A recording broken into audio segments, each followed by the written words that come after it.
Last time we discussed partial differential equations and we used one-dimensional ring of fire as a simple model for three-dimensional Navier-Stokes. Just to explain, the main idea is how you go from ordinary differential equations to partial differential equations and still use kinds of concepts we developed in this course.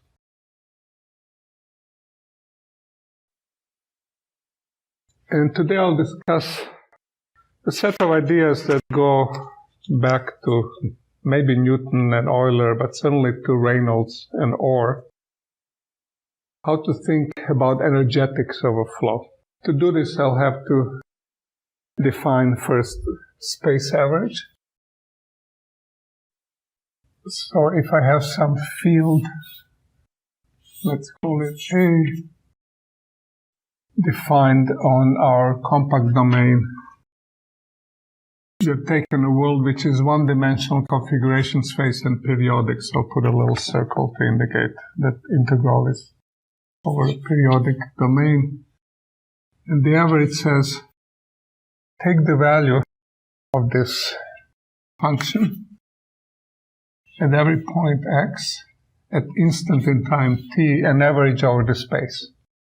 So you get some number out, which depends on time. We also would like to define a mean value of some observable. For example, energy dissipated by viscosity in the flow, or mean temperature, or something.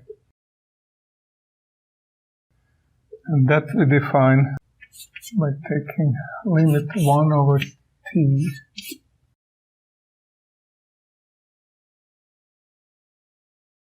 of our observable.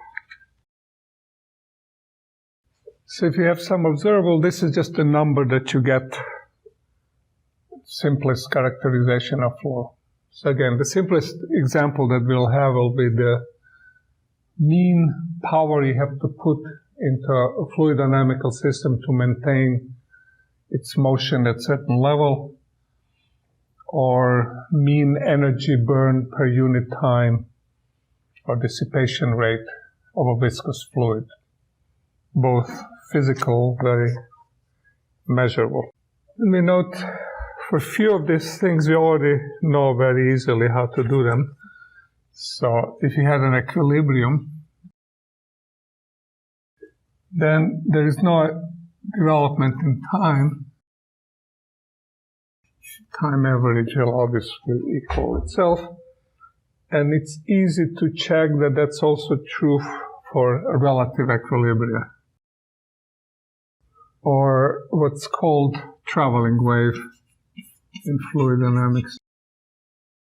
So that's a coherent structure in the fluid that moves along some translationally allowed invariant direction, like down the pipe, but doesn't change its shape. So it burns the same amount of energy. It has all properties invariant of time.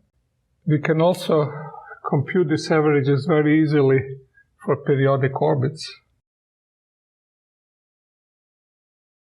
There the average is an integral from 0 to 1 period of periodic orbit.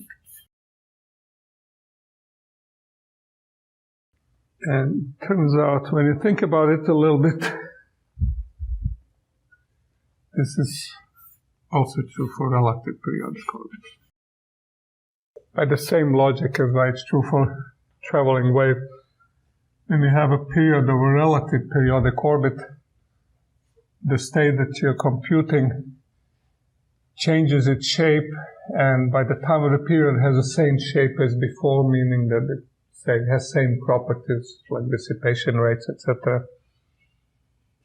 It just shifted down the pipe, but that doesn't matter.